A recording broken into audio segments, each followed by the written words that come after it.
but still you need 0.909. That much purity you need. So you have to again process it by means of different type of processes. It is mostly a chemical base as well as the heating base. So you will get a polycrystalline. Polycrystalline grade, you need single crystal also. Polycrystalline means that you consider a material, then you take a single atom out of it. It's oriented at different location. Its orientation is not fixed. So it is called single crystal, multi-crystal or polycrystalline. You need single crystal. So you have to completely melt it and you have to create a one type of billet. Then billet you have to cut it in a wafer in a different part. Then you have to finish by different process. You have to create different type of electronic circuit on the top. Whatever the size is there, depending upon you can create a structure here. Right now 400 millimeter diameter of wafers are available. Then you have to cut down this. This is an individual circuit out of it. So this dimension you consider 1 by 1 mm also you can get, and out of 1 by 1 mm you can create a 1 GB of RAM also. Right? So that much precision, that much layers, things are available. Then you have to use the electronic circuits. So this, if you see our computer graphics board and everything, these are the small microprocessors available. So if you completely remove this black portion is ceramic portion. It is mostly used to isolate these circuits. If you break that, you will find a silicon wafer on the top of it. So all circuits are made on the top of it. So I am not going to detail on that. Coming to the roughness, right? So this is a surface. So that surface has two values. One is this big things and another thing is a small things. So this is called long profile. So this is called a wrong frequency. It says big shape. So as if you consider mouse, so this is one shape. So that is called a profile or figure. And if you measure something on the top, it is called roughness. So roughness is something which is on the top of it. Right? But there is a problem, because if you say that what is the roughness of this particular surface, if you say that roughness is around 10 nanometer or consider 10 micron, but 10 roughness RA value is the average roughness, right? So if you give the 10 is the average, then you consider 10, 5 plus 5 consider 10 plus 10 divided by 2, it will also give you 10. 15 plus 5 divided by 2, it will also give you 10. Right? So you don't know that which process is giving. So if you say this, there are different profile. So this all profile have same RA. So if you tell only RA value to a person, that person cannot identify or cannot see that what is the actual surface. So you have to define something else also. What are those something else? Apart from RA, if you tell them what is the distance between the lowest peak and highest valley. So those things are different for different cases. Right? So these are called RA value, RT value, RZ value. So there are different type of roughness parameter which will give you some internal or extra information apart from the surfaces. Right? So this is already I told you. Then filtering of the data. Because what happened then when you measure a roughness of any component, at the time it is actually deflection. Deflection is converted into electrical signal. Electrical signal converted into digital signal, because ultimately you need something on computer. Right? So it is passing through a different signals. One is the mechanical to electrical, electrical to digital, digital to your computer. So there are different type of filters available, because what you measure, same thing cannot be shown on the computer. There is some filters available which will actually change the location or change the actual profile of the system. So there are different type of values. So if you consider the first figure, it is a actual measurement. But if you apply different type of filters, ultimately you are getting different type of object out of it. So that is not a correct thing which by which you can measure. So that is the problem when you measure different surfaces. So this is the first instrument, that is called a stylus type, right? So this stylus will actually move over the surface, and wherever it will go at that time it will create one stress. So this dotted line is the stress or replica of the surface which is getting clear. So these are the instruments, these things are available.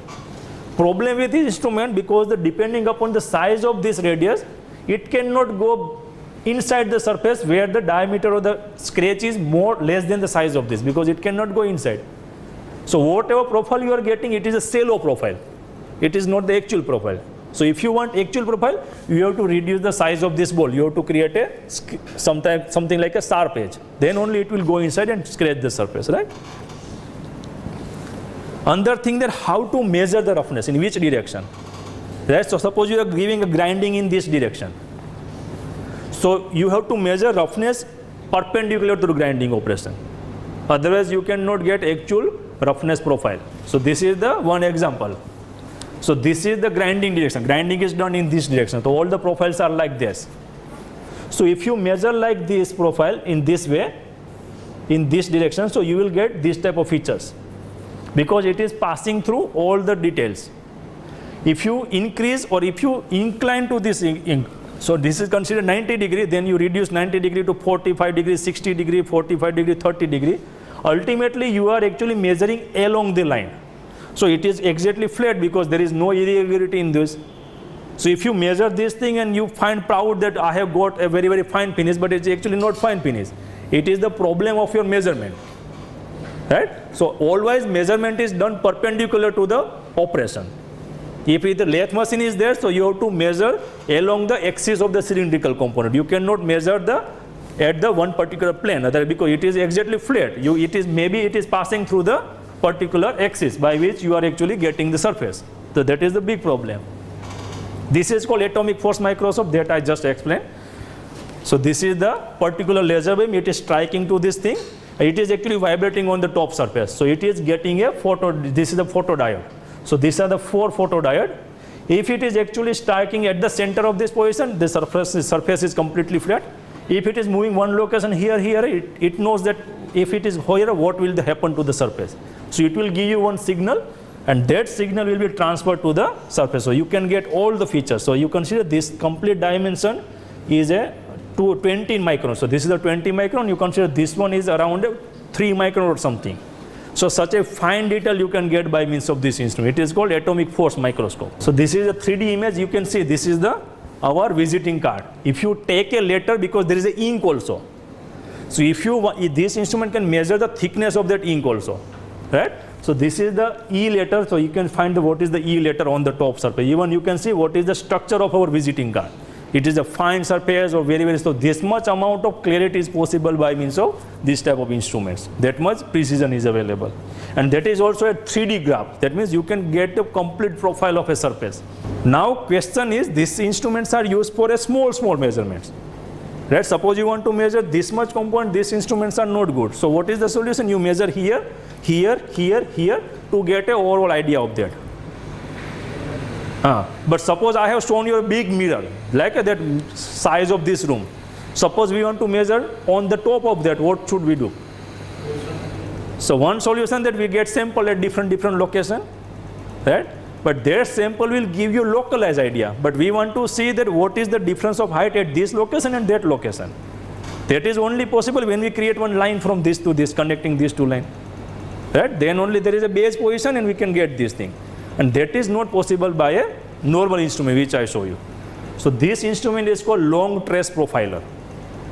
What is the objective of this? We are actually mounting that whole instrument on one big beam. So there is a beam available on the top of that mirror, and that particular beam will translate like a camera, right? We are actually focusing camera from one location to another location by means of rope and all these things. Right? So this particular instrument will actually fly over the surface at a particular height, and it will take complete image from one location to another location. But depending upon this particular beam, what is the straightness of this beam, everything matters, because even we are actually talking about nanometer roughness.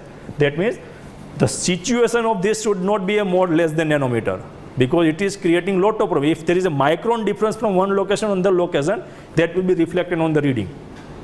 Right? So that is related to a big amount of mirrors, how to measure those things. Another thing, this is called stitching interferometry. Stitching means we are actually combining lot of images. You take overlapping 5 images, that is called panorama, right? We have on mobile phone, we can take 3-4 images, and then we are combining that images. Combination is only possible when you are overlapping slightly some images. Then only it will find that how to overlap one image under. So that is also same thing. You take around 10 to 20 images, little bit of overlapping, and there is a software available which will combine a complete image. Right? So that is the overall idea of that. So this is probably the last slide. Complete. Yeah.